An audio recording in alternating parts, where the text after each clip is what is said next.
Est-ce que toi aussi tu te poses la question, mais qui je suis vraiment? Et que tu passes des heures, des jours, des semaines ou des années à faire tourner cette question dans ta tête sans vraiment trouver une réponse. Et oui, c'est difficile de trouver une réponse à une question qui de base n'est pas bonne.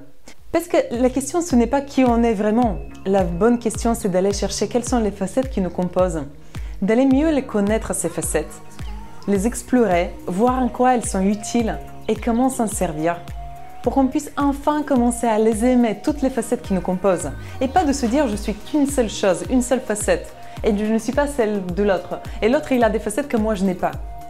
Donc la vraie connaissance de soi, ça passe par l'acceptation qu'à l'intérieur de chacun de nous, il y a une multitude de facettes qui vivent, dont on laisse plus ou moins d'espace pour s'exprimer. Il y en a certaines qui souffrent, d'autres qui sont plus visibles, voire trop visibles, et on s'y attache à certaines facettes de nous et on cherche à se faire croire qu'on n'est que ces facettes, alors qu'à la base, on est juste un être qui est capable de faire appel à ces différentes facettes sans s'y attacher à aucune d'elles. Et alors, il y a une facette en nous, une très ancienne facette, qui date depuis notre naissance et qui avait ses utilités à ce moment-là. On s'en est servi pour attirer l'attention de l'autre. On s'en est servi pour savoir qui je suis et qui est l'autre, distinguer que moi je ne suis pas l'autre et pouvoir commencer à s'identifier comme un individu. Ça nous a servi de comprendre quels sont mes jouets et pas les jouets de l'autre. Bref, c'est la facette qui m'a permis de survivre mes premières années après ma naissance. C'est notre facette bébé. Et peu importe si on est dans un corps adulte aujourd'hui, cette facette, elle vient encore à l'intérieur de nous parce qu'elle est dans notre tête. Elle n'est pas dans notre corps. Le corps, il peut changer, mais n'empêche, cette facette de nous qui a envie de pleurer et qui a envie de tout recevoir quand elle le veut tout de suite, elle existe à l'intérieur de nous.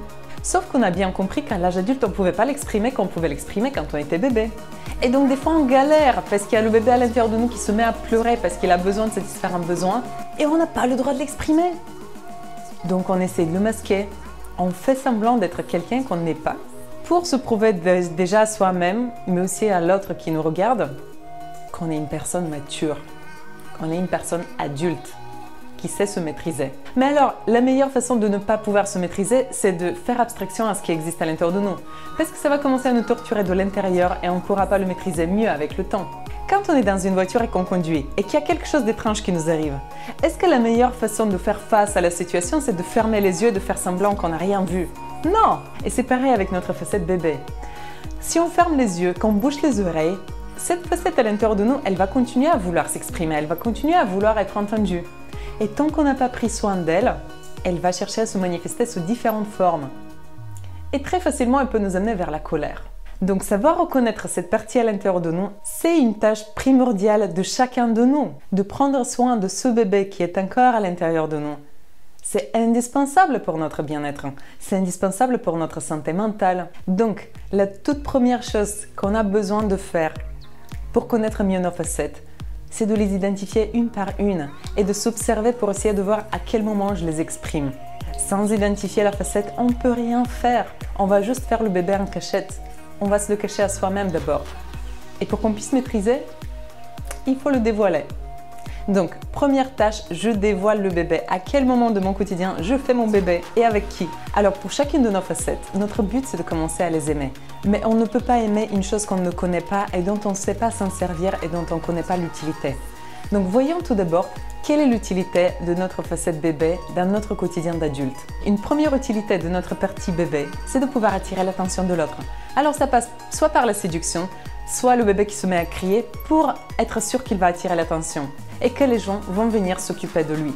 Alors la deuxième utilité de notre partie bébé, c'est de pousser les autres à subvenir à nos besoins. Si on pousse à l'extrême, on peut voir qu'il y a un côté leader à l'intérieur de ça. C'est que j'apprends à déléguer aux autres pour qu'ils viennent servir les besoins que j'exprime. Donc ça sert à ça également cette partie bébé qui vit à l'intérieur de nous. Et la troisième utilité pour laquelle sert cette facette, c'est de pouvoir juste se reposer et ne pas prendre des responsabilités. Parce qu'un bébé, il n'est pas là pour prendre des responsabilités. Un bébé, il sait se mettre en retrait pour que les autres puissent prendre ses responsabilités à lui. Donc quand je suis en mode bébé, c'est un mode dans lequel je me repose. Et ça a son sens des fois. C'est juste qu'il faut savoir bien le placer. Alors maintenant, si je ne sais pas me servir de cette facette qui est à l'intérieur de moi, je peux facilement tomber dans les pièges de cette facette, qui va m'amener à me sentir insécure, parce que je vais me sentir dépendant de l'amour des autres, je vais me sentir victime des circonstances et je vais éprouver un sentiment d'impuissance. Donc si j'observe pas ma facette bébé, si je la surveille pas, très facilement je peux être embarquée à vivre quelque chose de très désagréable à l'âge adulte. Encore, à l'âge enfant, il va y avoir toujours nos parents qui viendront s'occuper de nous. Mais à l'âge adulte, des fois on tombe dans le piège. Il n'y a personne pour prendre nos responsabilités. Et là, on est dans la... Alors maintenant qu'on a vu à quoi ça servait, il faut apprendre à bien l'utiliser. La toute première chose à faire, ça serait de se comporter exactement comme on aurait fait si on avait un bébé. C'est d'observer le comportement de ce bébé et d'aller à son écoute, d'aller entendre quel est le besoin que ce bébé est en train d'exprimer. Une chose qui nous aide à être sûr qu'on est conscient du moment où on exprime nos parties bébé, c'est de la verbaliser et de se dire tout simplement « je suis en train de faire mon bébé là ». Il n'y a rien de mal. À partir du moment où je l'assume, ça devient facile à maîtriser parce que je suis déjà en train de l'observer et l'autre, il ne va pas avoir peur que je vais le mettre dans le rôle de celui qui va devoir s'occuper de moi. Alors, une fois que j'ai identifié le besoin que ce bébé avait, j'ai besoin de me poser la question de quelle autre manière je peux satisfaire ce besoin. Est-ce que c'est un besoin d'attention? Est-ce que c'est un besoin d'amour? De quelle manière je peux satisfaire ce besoin que le bébé est en train d'exprimer? Ou il a juste besoin de se reposer? Ou il a juste mal dormi? De quoi il a besoin? Comment je peux le satisfaire d'une autre manière? Et puis, une fois que j'ai fait tout ça, je peux également demander de l'aide à l'extérieur. Si mon bébé il a besoin d'attention, aller chercher cette attention par moi-même, ça me rend d'autant plus adulte et ça me donne d'autant plus de puissance dans ma vulnérabilité. C'est la meilleure des choses à faire, de dire « je manque d'attention, je manque d'affection » et d'aller le chercher auprès des autres. Et croyez-moi, des gens qui sont prêts à vous donner de l'affection, il y en a plein. Et leur donner ce rôle, c'est les rendre heureux et les rendre utiles. Donc utilisons la facette bébé à l'intérieur de nous à notre service et au service des autres. Et faisons de ce monde un monde dans lequel on est tous en train de prendre soin les uns des autres. Et on est tous en train de se connaître et de se reconnaître chez l'autre. Parce que si j'ai ma facette bébé, c'est que l'autre également, il a sa facette bébé. Et quand je le vois exprimer sa facette bébé, je peux rapidement identifier et aller prendre soin de lui en identifiant de quoi il a besoin réellement. Quand je suis dans ce mode de fonctionnement, tout devient facile et je peux aimer tous les bébés autour de moi. Dans ces moments-là, la communication, elle est facile. Parce que je ne suis plus en train de juger l'autre en tant que quelqu'un qui se comporte en mode bébé. Je suis tout simplement en train de me mettre au service de l'autre. L'être humain adore se sentir utile. Donc plus j'arrive à identifier de quoi les autres ont besoin, plus j'ai la chance de trouver de quelle manière les servir et me sentir utile. Donc à la base, tout ça, on le fait pour nous d'abord et on fait bénéficier les autres quand c'est bien appliqué. Donc amusez-vous avec votre bébé, cherchez à l'identifier, prenez soin de lui et n'oubliez pas que la vie c'est de l'amusement avant tout. Et ce bébé il savait très bien chercher à se plaindre mais il savait également très bien s'amuser.